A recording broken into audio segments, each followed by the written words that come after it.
好，我是杨蒙。谢谢，真的谢谢你们，而且你们真的辛苦了。我洞房都没闹这么晚。我跟你说，前2天刚办完婚礼，那个婚礼其实我觉得我可以很骄傲的说，杨温结婚，大半个脱口秀圈都没来，就不是我人缘不好，就现在圈子实在太大了。但是我把程璐和建国请过去了。你们知道现在这2边节目打得如火如荼，我把双方各自的总编剧叫到草原上喝酒唱歌，因为我的婚礼双方停战3天。他们现在叫我脱口秀和亲大使，但其实我不是太喜欢这个称号，因为我那个草原婚礼我自己设计的，我就骑马入场，我觉得特别帅，结果到他们嘴里说蒙恩出塞。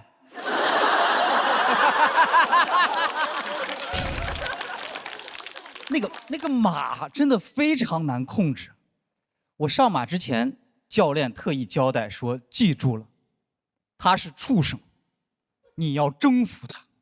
说实话，我当时没听进去，马听进去了。打我开始上去之后，他就试图在征服我。因为那个新娘的马新娘的马特别好，但我那个马特别躁动。新娘的马走起路来就很优雅的完成工作，他就这样。我那匹马就是这样。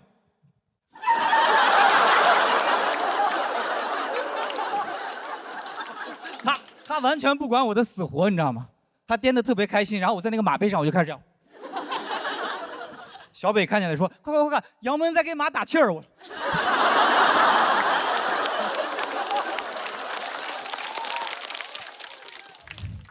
结束之后，所有人都在夸那匹马，他们说：“这个浩瀚的马子，你威武雄壮。”其实开始筹备婚礼之后呢，就是有很多那种落后的婚俗，我就没有办法接受。就是比如说结婚那天一定要穿那个红秋衣、红秋裤，还有红袜子。就咱们难看就不说了，如果你的老公是个光头，我真的诚心建议不要这么穿。因为从远处看，真的很像刚扒了皮的火腿肠，是吗？然后我们那儿还有一个很扯的说法，就是说，新郎去娶亲不能带姑姑，然后新娘他们送亲，姨妈们不能去。知道为什么吗？因为姑姑的谐音是孤，婚后会孤独；姨的谐音是姨，你俩会猜疑。这是不是有点太扯了啊？太扯。就是照这个逻辑，我就想说，谁能去？叔叔不能去，因为日子会过叔；大伯不能去，你俩会闹掰；姐姐不能去，解开了新人的姻缘；哥哥不能去，他会放了爱情的鸽子。这个习俗的核心就是你家要有个王建国，你结婚全家别出门。王建国自己结婚都不能去呢，因为家有王建国，日子往见过。所以我当时跟婚庆聊的第1条就是，拿掉所有和谐音梗有关的习俗。那我所有东西我都拿掉了，但只有一个拿不掉，就是那个早生贵子。我妈非要在那个床上就要放那个干枣、花生、桂圆、瓜子儿。说实话，我俩领证3年半了，一直没孩子，是因为床头忘放干果了吗？我们之所以不生贵子，就是因为生子很贵。我不想生贵子，我就想生个贫子。我不想我的孩子从小就是弹钢琴、学骑马，然后打少儿高尔夫。我就希望我的孩子每天拿个烂矿泉水瓶跟我说：“爸爸，看我刚抓的毛毛虫。”我会很开心地说：“哎呦喂，好孩子，你的快乐真给爸爸省心。哎，爸爸那儿还有一棵树，哎呦，快去吧，真机灵。这孩子长大一定是当啄木鸟的料。”然后我也很不明白，就是那个结婚为什么要请那个车队，一堆车，然后他们跟我说，啊，这样接亲的话就是那个非常的气派风光。我说我不觉得，因为你去接亲的车越贵，越说明那个车不是你的。因为没有哪位劳斯莱斯幻影的车主住在新营房2号胡同3单元502。霸道的王总办了一天婚礼，累的晚上终于坐了他的劳斯莱斯，仰望着星空顶，缓缓地回到了他家楼下，走了进去。哼！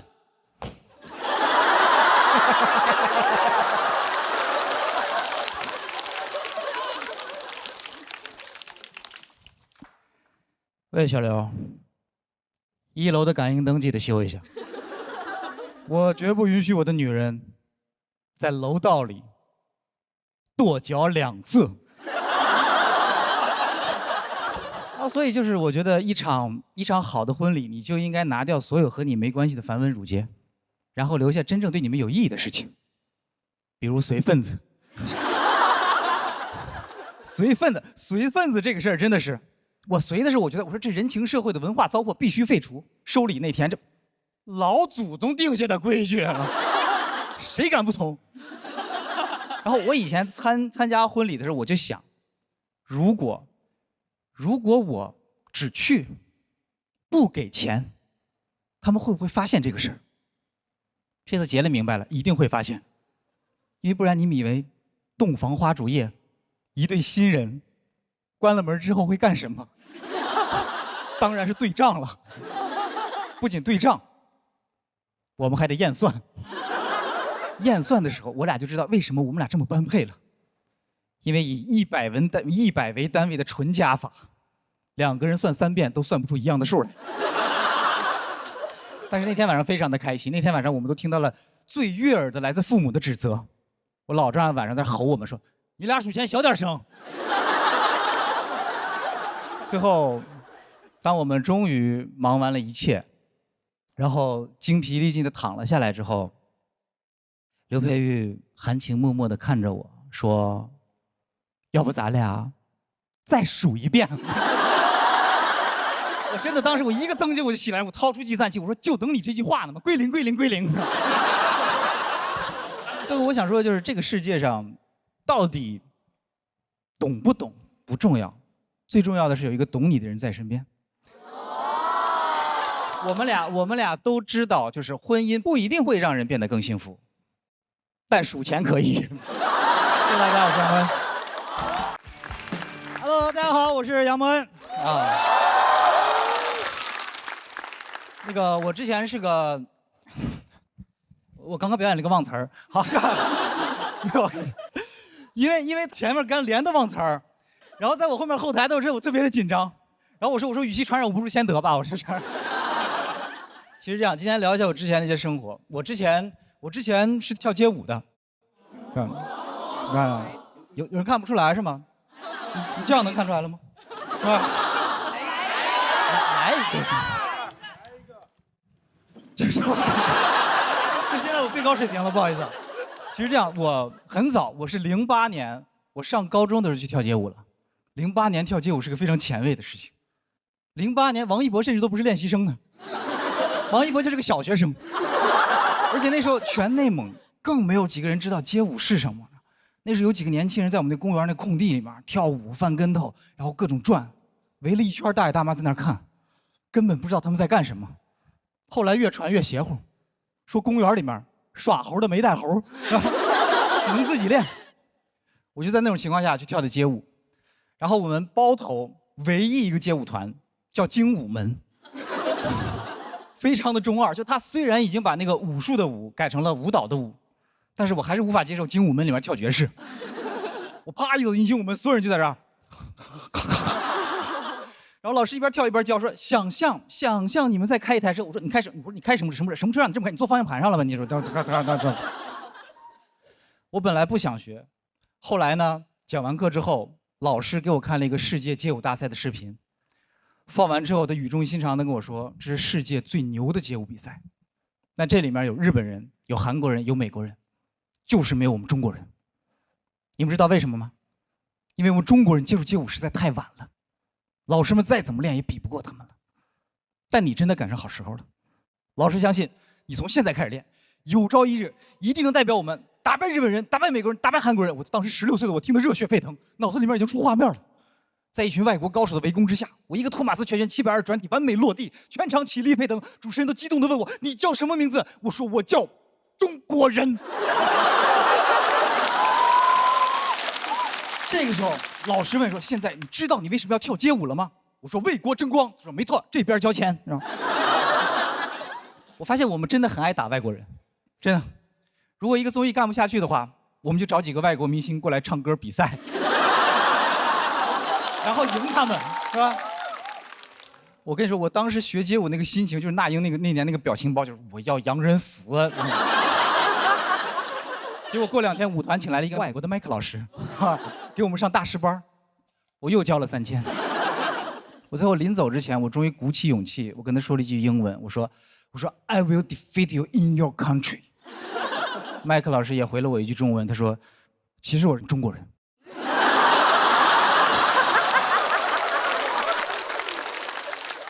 就是从那时候开始，我发现我的爱国心就被利用了，而且我回想起来，发现我最开始想跳街舞，不是想要为国争光，我当时就想吸引女生。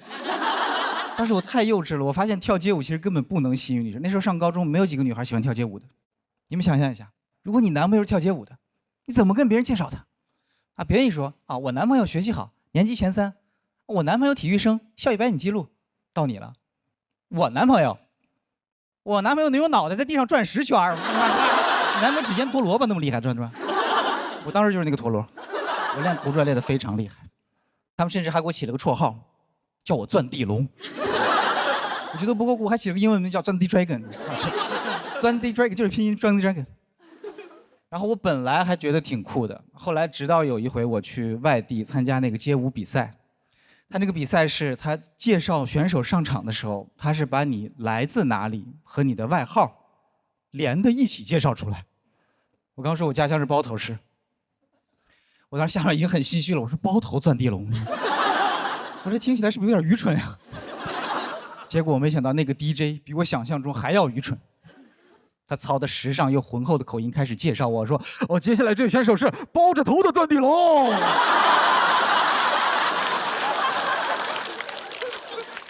后来我们学校也不让我跳街舞了，不是因为我捣乱或者不学习，是因为当时我们学校突然下发了一个文件，叫校园安全月全区杀马特整顿大行动，规定每个学校必须抓几个杀马特。但我们学校没有杀马特，教导主任就说，把那个钻地龙给我找过来，把钻地龙找过来。他揪着我说，你是杀马特。我说我不是杀马特。他说你就是杀马特。我说你凭什么说我是杀马特？他说你把你的左眼露出来再跟我说话。后来教导主任就跟我说，我现在不管你到底是不是杀马特，我们只按照上面的要求办事儿，这个学校从此以后就不能有街舞。我的天，太严格了！小年纪我就感受到什么叫教务处通知一下来，我们社团就没了。然后那个时候我也高3了，然后我就去舞团，我说我就不跳街舞了，我要去考大学了。然后我离开街舞团那天，当时跟我一起跳街舞那些孩子们都非常的难过，然后他们含着泪问我说：“杨蒙恩，你真的不跳街舞了吗？你不跳街舞了，那中国街舞怎么办？”我说这么重要吗？我说我对中国街舞这么重要吗？中国街舞不能等我2年吗？还是怎么着？中国街舞也不招本科啊？就算以后街舞跳再厉害，满天飞各种转，一小心啪，学位证掉地上了。中国街舞界一片唏嘘，哎呀，这个大学生呀，这是。中国街舞到现在都不知道他失去了我这个本科生。但中国街舞现在有很多世界冠军，所以我想说，爱国不是你一定要赢谁，就是我们只要做自己真正热爱的事儿，就可以为国争光。谢谢大家，我是杨蒙恩。那我们来了，后面的朋友，大家好，我是英典。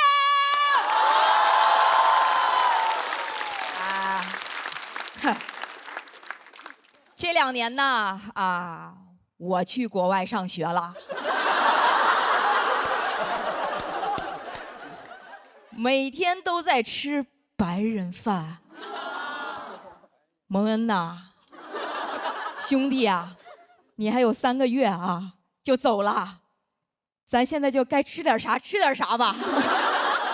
哎呀，我最近回上海发现，上海也开始流行吃白人饭了。我去吃了，不是很正宗，因为太好吃了。就国外那个正宗的白人饭，没有调料，没有味道，没有活下去的必要。白人饭的菜，那是真生吃啊！生芹菜、生西兰花、生菜花，吃到后面你都不用自己物化自己，这就是纯牛马。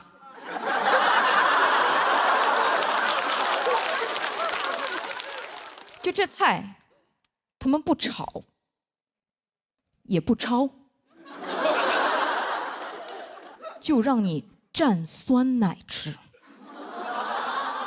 吃了1分钟我就懂了，酸奶在这里面主要起到一种送福的作用。唯一不生吃的菜是豆角。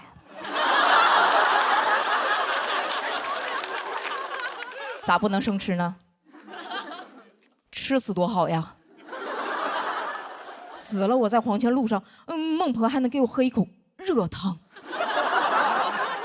也是过上了一种向往的生活。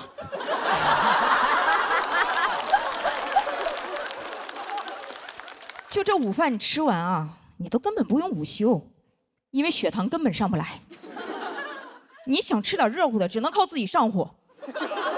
就真的很想问他们，我说普罗米修斯知不知道这个事情？我说普罗米修斯当年为了把火种带给人间，被宙斯绑在山上，每天忍受着风吹日晒和秃鹫的啄食，然后你们就吃这个。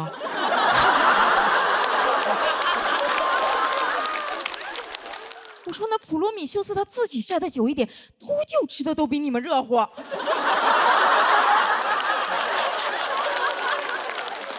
我要是普罗米修斯，我看到白人吃这些东西，我真的会很生气的。我说你什么意思？早知道我带什么火呀？是不是我给你们自由过了火？早说我带点酸奶下来不就完了吗？哇！但是后来呀，我确实就开始自己做饭了，为了活下去，也为了吃口热乎的。朋友们，中餐是真好吃啊，但做中餐真的好费时间呀！我要做一顿午饭。我得洗切煮找炖吃，洗，因为第一个洗是洗菜，第二个洗是洗锅碗瓢盆菜碗和灶台，等好不容易收拾完了，我坐在那，该做晚饭了。根本没有时间忙自己的事业，还有爱好。我朋友问我说：“英宁，哎，你现在在国外上学还是上班？”我都不好意思，我说在家上菜。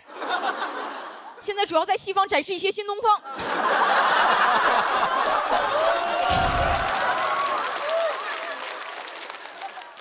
但确实啊。我实话实说，那一段密集做饭的时间，天天做，顿顿做，我一下就理解了我那个老母亲。就我印象中，她年轻的时候总是特别的焦虑。我现在理解了，因为她活真的太多了，她要下班赶紧马上回家上班，因为家里不仅有家务，家里还有2个废物。我和我爸每天不干活，哇，特别的快乐，快乐的像那个大头儿子小头爸爸一样。我不知道大家还记不记得那个主题曲怎么唱？啊，大头儿子，小头爸爸，一对好朋友，快乐父子俩。啦啦啦啦啦啦啦啦啦，拉了能有1分多钟，都没提他妈一句。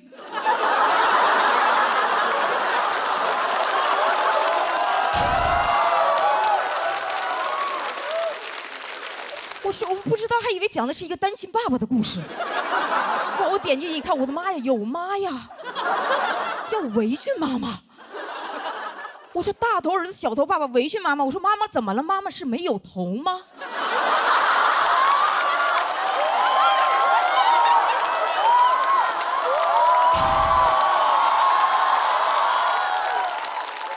我说你大头小头后面至少接个烫头吧。我最近又重新看了一遍这个动画片，没想到这么恐怖，推荐给大家。午夜梦回的时候你就点开1集。这个动画片一共151集，有1集叫《围裙妈妈的节日》，重点推荐。那一集是这么演的：大头儿子睁眼醒来说：“今天是3·8妇女节，是妈妈的节日，我们就让妈妈休息1天吧。”哇，大头儿子说这话真是让人头大。365天就休息1天，要我说9960007算啥呀？你试试这个355。后来发现我还算错了，休息10天才是3五。我说难怪只有那父子俩有头呢，原来妈妈这日子真是一眼望不到头啊。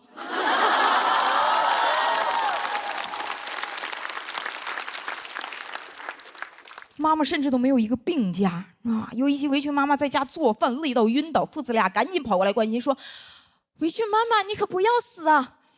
我们还没有吃晚饭呢。”我一个字都没有篡改过，我说：“所以妈妈不是不能死，是只能饭后死。我要是围裙妈妈，我就做顿生豆角，大家一起死。”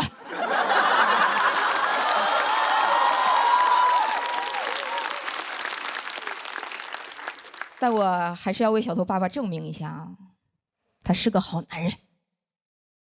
做过一顿饭，就在3·8妇女节那天，给妈妈做了4道菜，分别是红烧芋头、生拌黄瓜、白糖拌姜片儿，已经很荒谬了，对吧？第4道菜更绝，叫紫色卷心菜。连做饭的动词都没有了。我要是围裙妈妈，我肯定会很难过。我说你什么意思？我把你当家里人，你把我当外国人。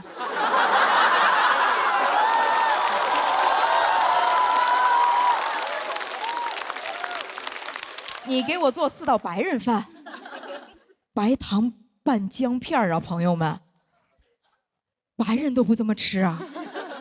比白人饭还难吃的饭，就是这份男人饭。谢谢大家，我是叶宁。大家好，我是杨蒙。终于回来上节目了，太帅了！谢谢，就等这句话，谢谢。真的，不然我现在每天打开小某书，他在那儿给我推荐，猜你想搜，杨蒙恩去哪儿了？我跟你说，人一旦从网上消失了之后，别人就会觉得你出了什么问题。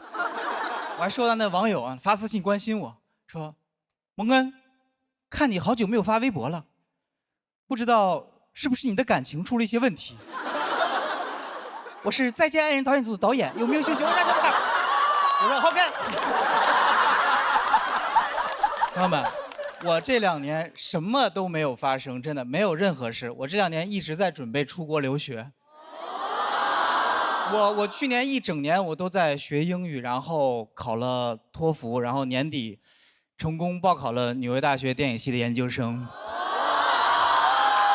厉害吧，厉害吧？但是我没考上，我没考上，给我干懵了，知道吗？他们跟我说我分不够，我说我以为明星上大学不要分啊。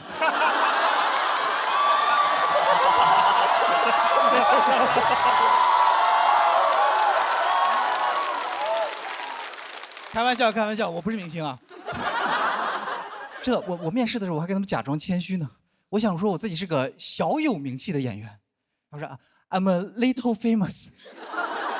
下来一复盘，果然英语没写好。英语里面little 是有一点 ，little 是几乎一点都没有。哎，我还跟人要奖学金呢，我奖学金我也不会说。I want you give me money, give me money. I need money, I need money. 我这个面试总结下来就4个字儿：敲诈勒索。人那边也纳闷呢，说：“哎，今天面试一小伙子，一点名气都没有，还跟我说觉得自己巨牛。”我当时就不应该跟这些老外谦虚。我看 I'm little, I'm superstar, icon, influencer, IGS VIP 会员，是吧？只要我愿意为这个面试结果，我可以抢先看。我跟你说，我也就在现场这样讲，知道吧？这个段子能播了以后，你们看吧，那些 VIP 们呢，肯定在那发弹幕呢，什么 famous 是形容词，不能跟在 little 的后面。就你们英语好的，就你们英语好。他急了，我就是急了。我就刚跟弹幕吵了个架，不好意思。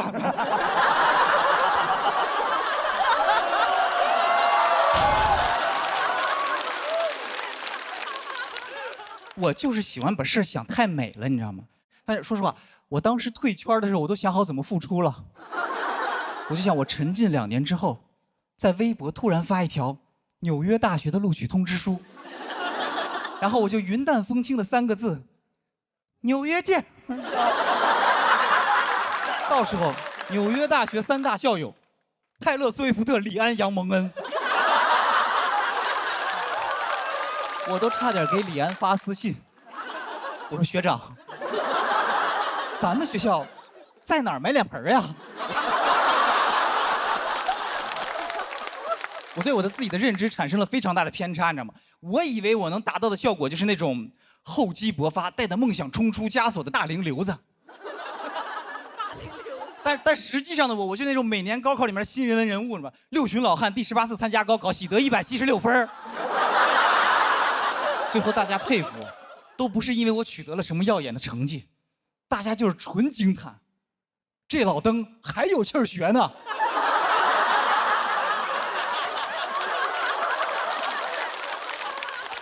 当初还有人给我建议，就说你直播呀，你记录考研过程肯定有流量。我就是怕打脸，我就是怕我在每天直播奋斗考研背单词，然后第2天回来，请问脱口秀大会在哪儿报名啊？其实这个我考研失败的段子，在我决定考研第1天的时候我就想好了，唯一的区别就是我回来了，但节目不在了。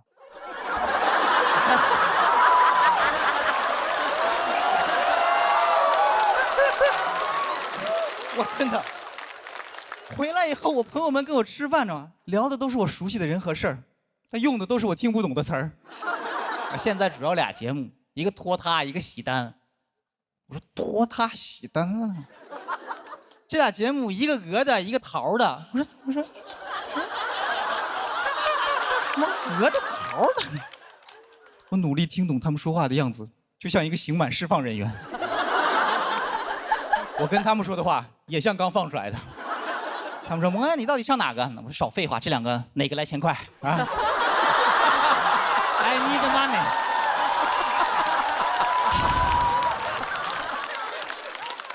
然后他们给我讲这2年行业有多激烈，对吧？有人塌房了，有人聊粉丝被爆了，有人被女友锤了，然后女性主义脱口秀遍地开花了。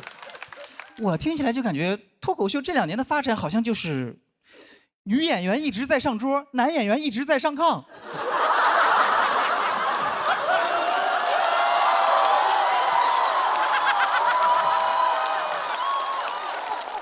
真的，之前还有网友给我发私信说：“蒙恩，我觉得现在有些女脱口秀演员硬上价值，你能不能出来吐槽吐槽这个事儿呀？”我说：“你让我吐槽什么呀？你先把那些男演员从炕上拽下来呀！”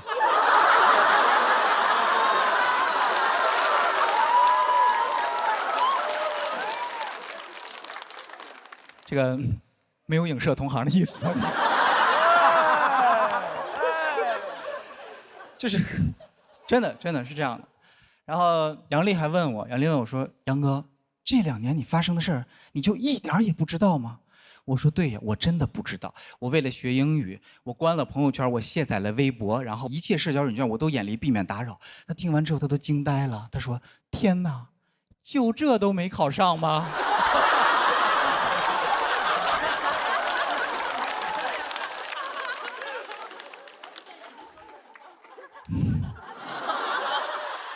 但是我拿到了另一所大学的 offer， 我还是有学上。然后我今年还是决定出去上学。然后他们问我为啥一定要出国，我说我想主持奥斯卡，我想把脱口秀带到国外。王建国说脱口秀不就是我们带回国内的吗？然后说这玩意儿带回来才几年，你又往出带？你没事，你当脱口秀干啥？咋的了？语言类节目不加关税啊？然后我在开放麦突然练的，就是双方谈妥了。我说打这么半天，把我段子给我打飞了，是吧？你永远不知道未来会发生什么，所以我现在有一个大象冰箱理论，就是不管你想干什么事儿，别多想，你只计划3步：学英语、去美国、主持奥斯卡，就是这样的。别听那些有逻辑的跟你说，哎，这不可能，怎么样。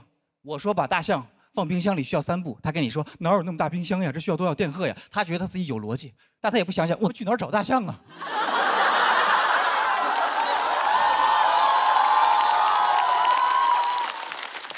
其很多人都觉得你实现梦想才是成功，但我自己觉得就是，当我去追的那一刻，我就已经成功了。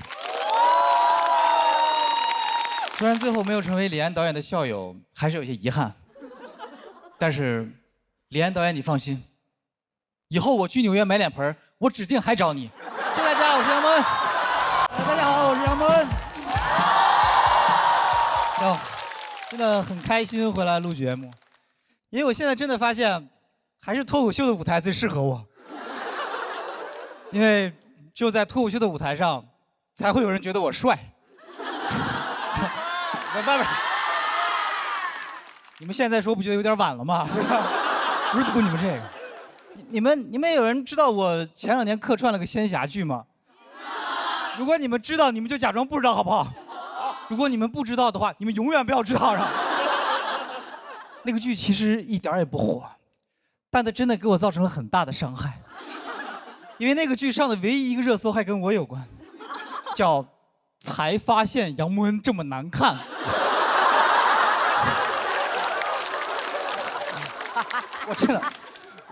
我看到那热搜的时候，我真的非常难过，我很难过。然后我老婆还安慰我说：“哎，你别难过，你别难过，你往好处想。你看，他们才发现。”徐志胜当年一上台，他们就发现了。我想说的是，我和志胜还是稍微有点不一样，就是徐志胜是丑，我是难看。你们能分清那个丑和难看之间那个细微的差别吗？就是难看是很多人很难看，你一看他难看，你再也不想看了。丑是一个，哦哟好丑，但你忍不住还想看。一边看你都一边琢磨，怎么能长这么丑呢？我这样说，我不是在嘲讽人家志胜长相的意思，是因为我真的觉得这恰恰说明了，丑也是一种好看，但难看彻底就是难看了。你们想想，就是那个古代唱戏的里面有生旦净末丑，有丑角儿，但是没有难看角儿，难看的成不了角儿。其实我很清楚，就是我这种长相，我在古装剧里我只配演什么样的角色，就是我只配演那种《三国演义》里面，曹操说，关羽在城外叫嚣，谁敢一战？我说，末将愿意前往，你知道吗？然后下一个镜头就关羽提着我的手机回去了，你知道吗？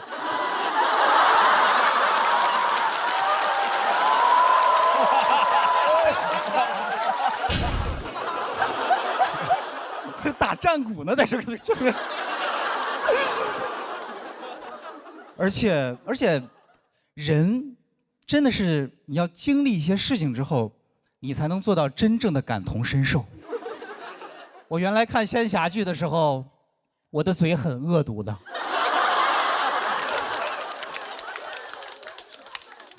但凡那个男主角脸长了一点，我盯着手机我就骂。我说你个丑货啊！你修仙光修下巴呀，是吧？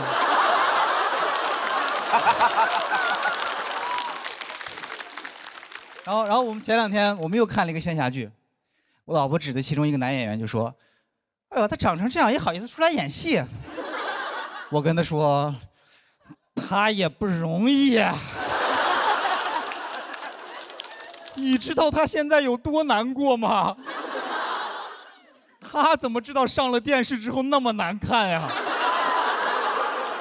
从小到大，他的妈妈也一定一直叫他大帅哥。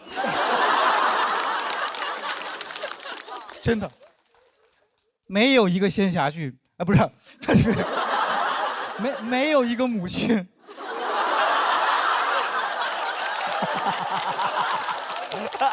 会觉得自己的儿子难看的。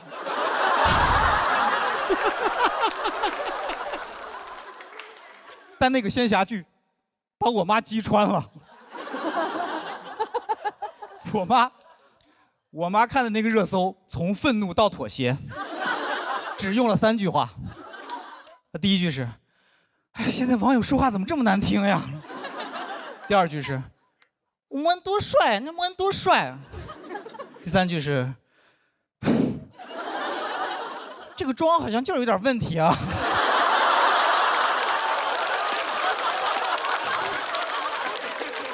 后我之前还刷了一个短视频，那个短视频就是在讲什么是返祖长相。他就说，如果有的人这个眉骨高、颧骨大、下巴后缩，这就是返祖，就大概就长这样。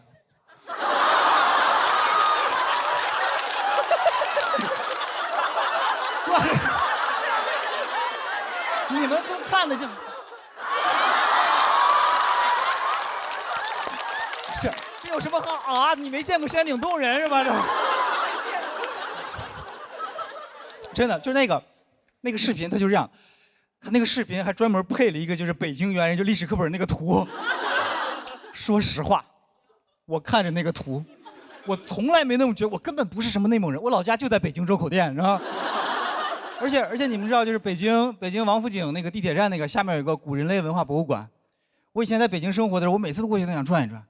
我一开始以为说我喜欢历史嘛，现在明白了，就是乡愁。而且我发现，就是男女就对待这种视频的态度完全不一样。就我老婆看完之后，她给我发了一个上海9院的挂号链接，她说这是中国最好的整形医院，说要不要去垫垫下巴啥的。就她就这样，就说别人说的哪儿不好，她就想改。我才不是这样的，我不是。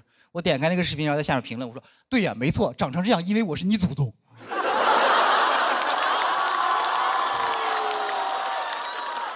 你知道，就是其实我这么生气，也不光是因为他说我长得返祖，是因为那个视频的标题是“警惕”，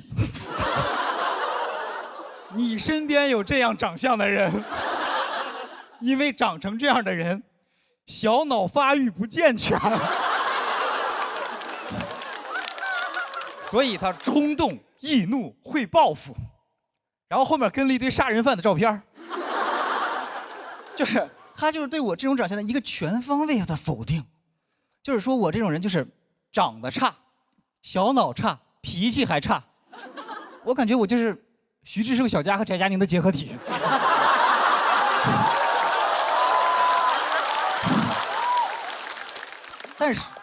但是如果你长得帅的话，什么问题都没有，就不管你干什么事别人都不会挑你的毛病，对吧？是吧？你们还记不记得去年美国有一个大帅哥，枪杀了一个 CEO？你们看看你们这个反应，你们啊，一定不是因为他杀了人吧？他因为帅，然后他就火遍了全球，所有媒体都在争相报道他，就在讨论他的家庭背景。然后他的社会背景、他的工作背景、他的教育背景，就是核心就是在发问：这个社会到底出了什么问题，把一个大帅哥逼得去杀人？最后他们得出结论：他杀人是因为保险行业坑人，社会不公。哎，他要是长成我这样，他们还会这么说吗？不会的，他们只会说他杀人，因为他眉骨高、颧骨大、下巴后缩。所以易怒，走在路上想 biang biang 来2枪，是吧？为什么要来2枪？因为我小脑发育不健全，是吧？第1枪瞄不准，这样。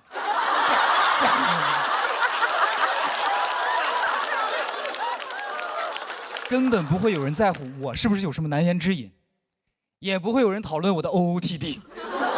我的照片只会被那些自媒体截图做成短视频，然后标题是“警惕”。你身边有这样长相的人。谢谢大家，我是杨文。好，大家好，我是唐湘玉。还是脱口秀的舞台好啊！